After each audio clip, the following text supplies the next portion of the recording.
Ikaw ang pag-asa ko, tanging ikaw ang buhay ko, Jesus. Kahit ako'y nangangamba, basta't ikaw ang kasama. Muli po, isang mapagpalang gabi sa inyong lahat. Sa ating pong pag-aaral ng salita ng Diyos, isa pong napakagandang talata ang pangako sa atin ng ating Panginoon. Sa aklat po ng unang Pedro, chapter 5, verse 7, ipagkatiwala ninyo sa Kanya ang inyong mga alalahanin sa buhay, sapagkat Siya ay nagmamalasakit sa inyo. Napakagandang talata nito, di po ba? Ipagkatiwala natin sa Kanya ang ating mga alalahanin, kabigatan sa ating buhay, sapagkat ang Diyos ang nagmamalasakit sa atin. Amen. Sa oras na ito, kapatid, ikaw ba ay mayroong kabigatan na dinadala sa iyong puso? Ipagkatiwala natin sa Diyos ang ating mga alalahanin, sapagkat Siya ay nagmamalasakit sa atin. Alam niyo po ba yung salitang burden? Sa English, ito ay kasing kahulugan ng salitang load o dalahin. Trouble o kabuluhan, weight or bigat. Problem, no? Anxiety o alalahanin. Mabigat na dalahin. Yung pong pagkakaroon ng mabigat na dalahin sa buhay, ito po ba ay parang isang sakit? Ano po?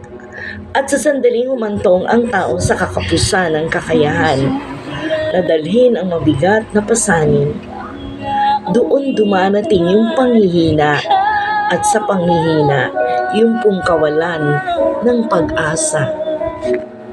Kahit kailan,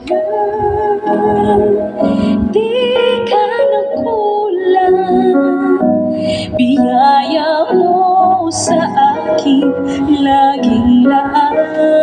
Meron pong mga tao, dahil sa wala ng naging option kundi ang kanilang sarili, nalugmok dahil sa kanilang failure na matagpuan ang kasagutan. Meron din pong mga tao na umasa sa tulong ng iba, ngunit kinalaunan, tinalikuran din sila, sapagkat may limitasyon din po ang maaaring magawa ng ating kapwa. Amen? Meron pong isang estudyanteng may mabigat na dalahin, dulot ng mga problemang kanyang nararanasan. Namatay ang kanyang amang nagpapaaral sa kanya sa malayong probinsya. Problema rin niya ang sa mga sandaling yun kung paano siya kukuha ng kanyang final exam. Lalong bumigat ang kanyang dalahin sa alalahaning paano siya ngayon makakapagtapos ng pag-aaral sa kanyang paglalakad. Wala siya sa sariling napatungo siya sa isang tulay sa may gawing Santa Cruz, Maynila.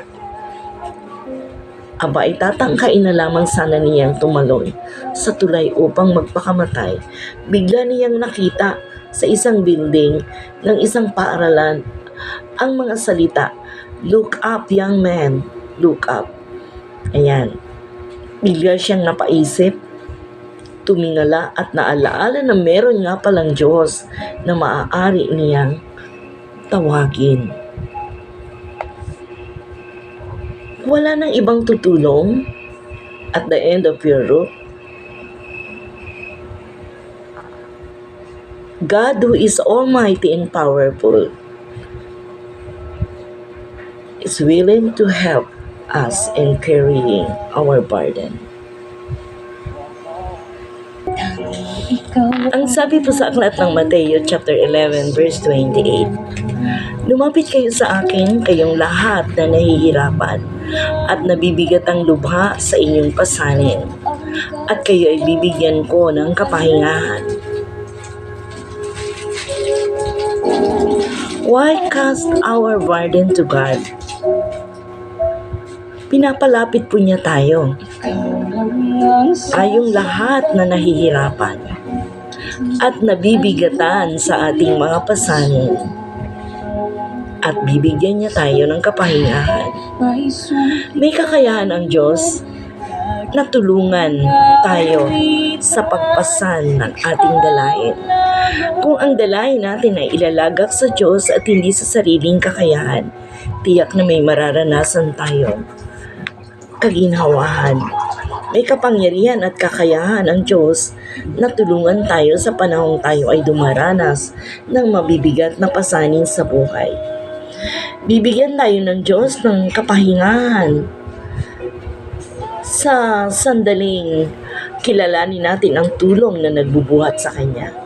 Hindi lamang tayo tutulungan ng Diyos sa ating mabigat na dalahin, kundi bibigyan pa niya tayo ng kapahingahan.